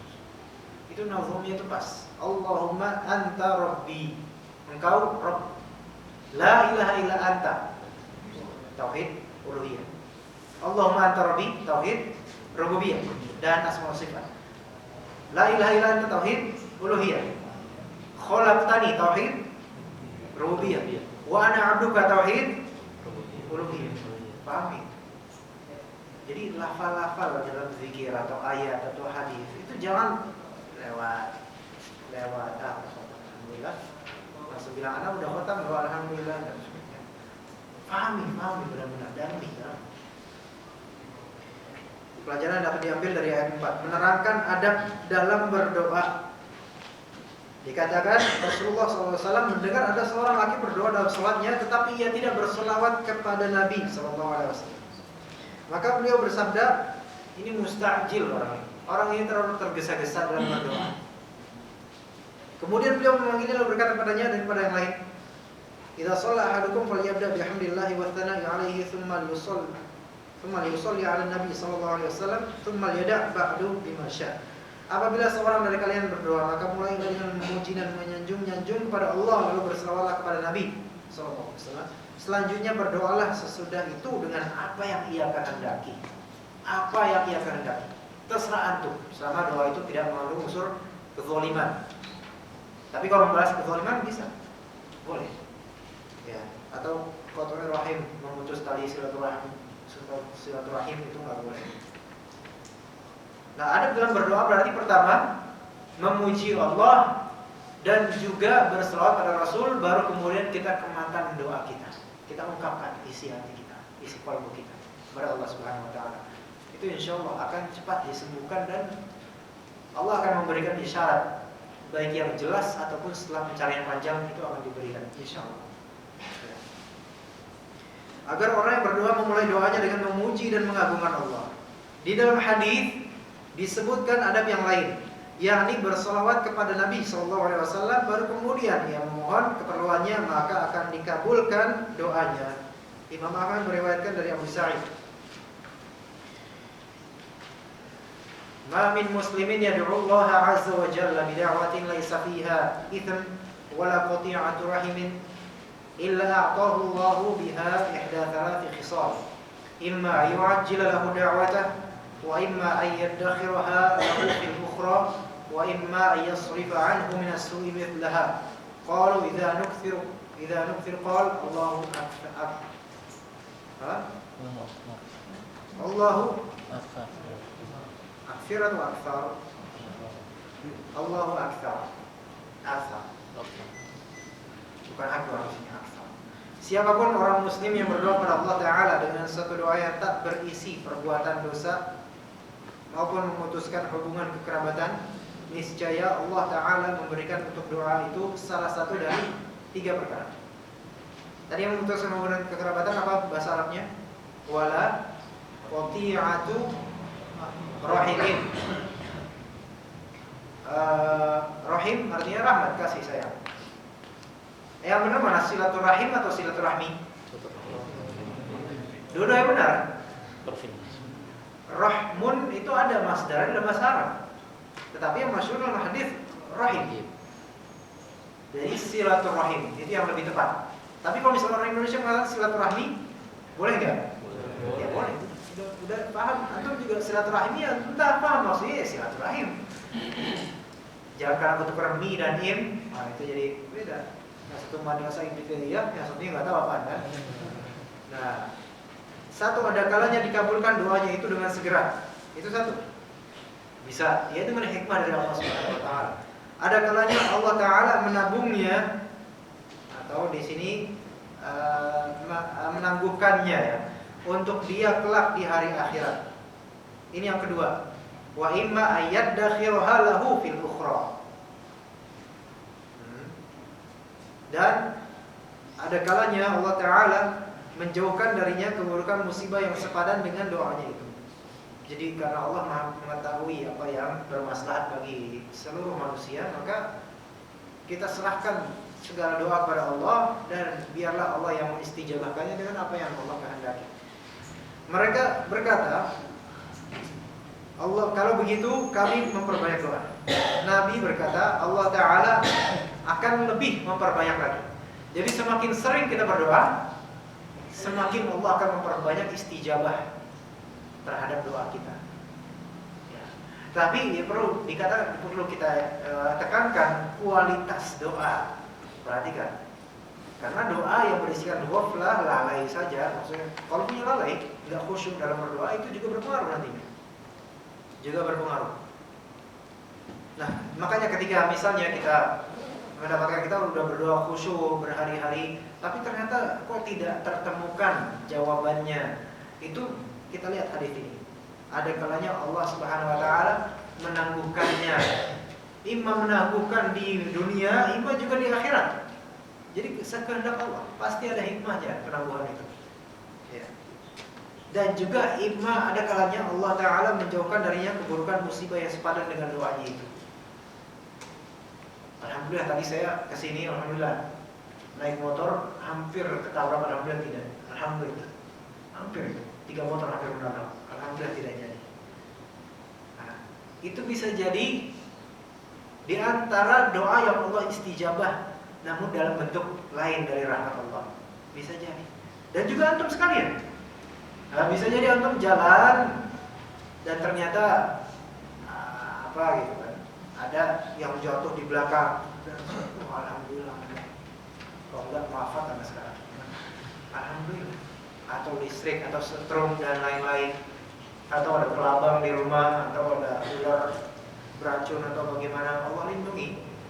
Itu bisa karena doa antum sebelumnya, mungkin antum lupa doa itu dan antum nggak menagihnya lagi, namun Allah jadikan doa itu sebagai rahmat jawabannya, rahmat bagi antum untuk kasus lain yang bahkan bisa lebih berhikmah daripada permintaan antum sendiri. Wallahu a'lam. Yang kedua, hendaknya manusia tidak menyembah dan memohon pertolongan kepada selain Rabb-nya, karena hanya Allah Ta'ala lah yang berhak untuk itu. Maksudnya di sini memohon pertolongan. Apakah di sini dimaksudkan kita tidak boleh meminta pertolongan pada manusia atau makhluk?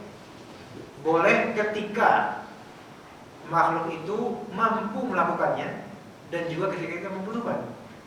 Kalau misalnya kita tidak butuh pertolongan, apa yang kita minta tolong? Ya.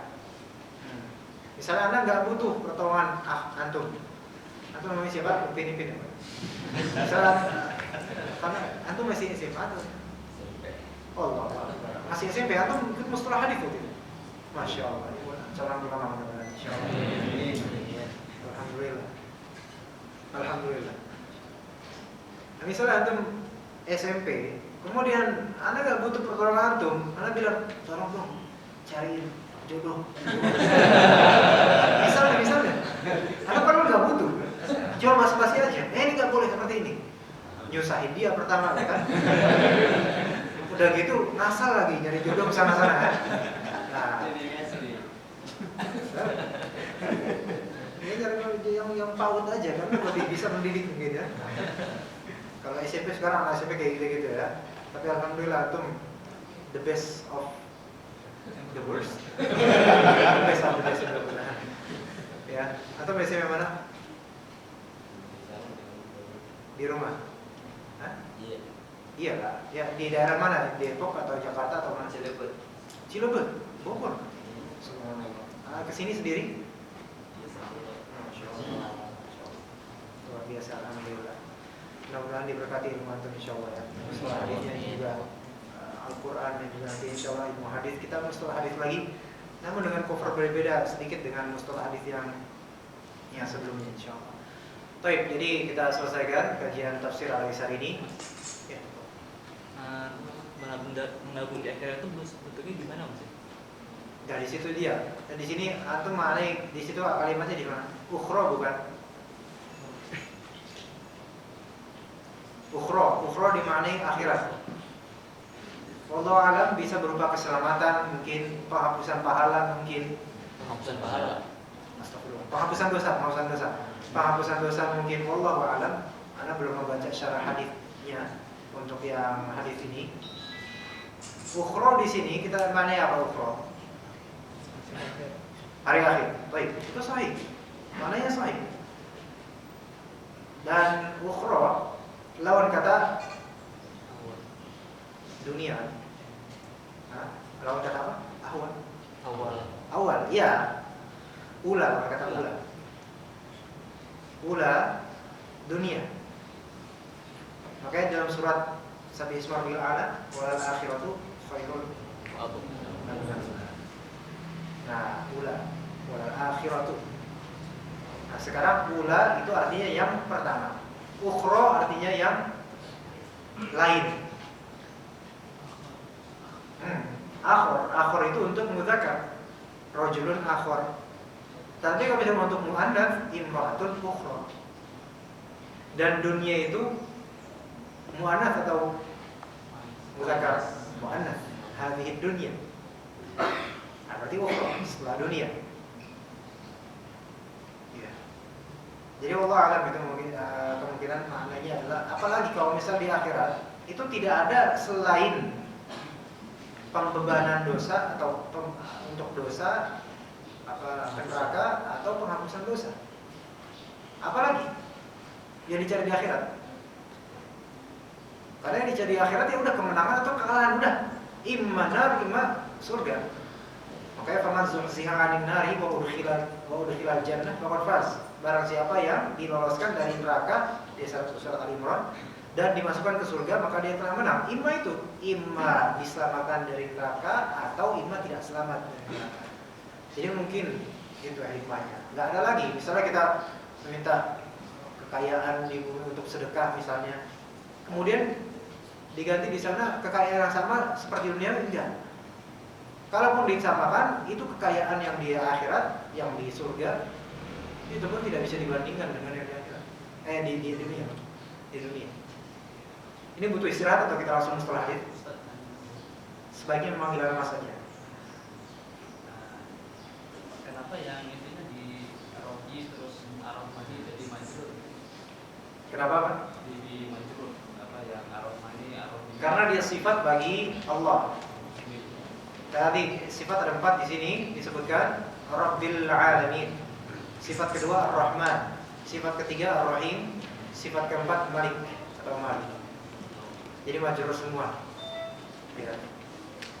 Kalau misalnya dalam bahasa Arab itu sifat itu sebagai tabir yang mengikut, mausuf sebagai matbu, yaitu sifat di setelah yang disifati. Kalau dalam bahasa Inggris sifat itu sebelum yang disifati, ya kan? Kalau bahasa Indonesia sifat itu setelah yang disifati. Paham kalau mana tuh? Ya paham nggak paham sebenarnya nggak apa-apa. Terus ada istirahat? Enggak, bentar, saya pertanyaan ada istirahat atau enggak? Dari tadi saya nggak jadi jawab. Atau langsung istirahat aja, berapa menit? 5 menit, apa? Yang mau istirahat silakan. Asik. Mau tanya, kalau dari tafsir penjelasan pada ayat 1 itu seluruhnya baik dan pasti baik. Maksudnya? Dari penjelasan siap tadi. Jadi yang satu itu penciptaan, yang kedua itu pemberian akan, yang ketiga pembalasan atau kesampuan. Kalau dari seluruh ayat itu tidak ada yang buruk. Maksudnya tidak ada yang buruk. Apakah musibah termasuk di dalam ayat itu? Iya. Gitu. Iya. Karena di situ penjelasannya bahwa Allah memberikan baiknya Iya. makhluknya, Iya. dan makhluknya yang menganggap itu sesuatu yang buruk. Iya. Gimana? Pertama kita lihat makomnya. Konteks 3 ayat ini adalah konteks sebelum berdoa, ya kan? Di ayat terakhir ihdinas siratal mustaqim, doa itu kan. Nah, kita kan sebelum doa adabnya gimana? Memuji, ya kan? Nah, memuji kan? Jadi konteks 3 ayat itu adalah konteks ujian. Pertama itu, dipahami itu. Nah, kedua, Allah Subhanahu wa taala tidak dinisbatkan kepadanya keburukan apapun itu. Nah, sehingga menghasilkan pemahaman kita semua bahwasanya apapun musibah yang terjadi itu dinisbatkan pada siapa? Ya, yang menciptakan musibah itu Allah Subhanahu wa taala. Tapi dinisbatkan penyebab musibah itu adalah kita. Karena asabakum min musibatin fa min nafsi. Dan apapun yang terkena padamu dari musibah itu dari dirimu sendiri. Musibah dinisbatkan kepada kita untuk apa? Untuk mendapatkan hikmah dari musibah itu. Nah, sekarang apakah setiap musibah itu ada positifnya? Iya. Sebagaimana iblis itu ada positifnya, ada. Ini yang mau istirahat silakan istirahat, karena anda langsung ke mustalah hadis. Anda mau keluar karena bosan atau gimana silakan dulu. Nah gitu. Iblis diciptakan ya buruk, tentu saja ini iblis, raja setan. Tetapi kalau misalnya kita hanya memandang keburukan itu, kita bisa lama-lama kita mencela. Kenapa bertanya-tanya, akhirnya justru kita yang terkena godaan iblis jadi dalam pemikiran gitu. Nah, sehingga ketika kita melihat ada keburukan dalam takdir, kita juga melihat sisi hikmahnya apa. Ternyata hikmahnya adanya iblis, misalnya untuk mengetahui mana yang hak, mana yang batil akhirnya. Coba kalau misalnya iblis nggak ada, hak semua jadinya. Nah, nggak ada batil, misalnya. Nah, jadi Allah Subhanahu wa taala tidak disifati keburukan. Tapi Allah Subhanahu wa taala disifati dengan rahmat. Nah, sekarang ada berapa nama Allah dalam 3 ayat itu? Ada berapa, Pak? Pak Septian atau berapa? Pak Asep. Ada berapa?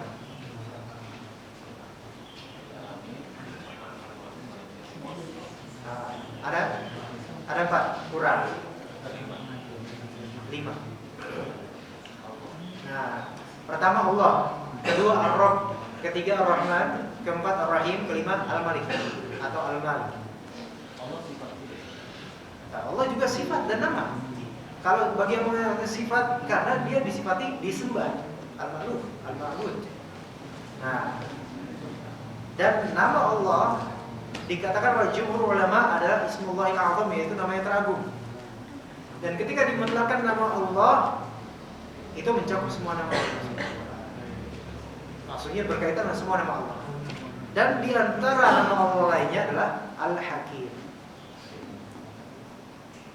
Sehingga kalau misalnya kita mencari jawaban, Allah memberi rahmat, tapi suatu hari memberi musibah, kita ingat Al-Hakim. Allah Ma'alim. Allah memberi hikmah pasti. Keadilan, hikmah itu keadilan. Nah begitu Pak. Jadi tenang ketika kita menghadapi apapun itu, kita mentadaburi asma dan sifat Allah, kita tenang.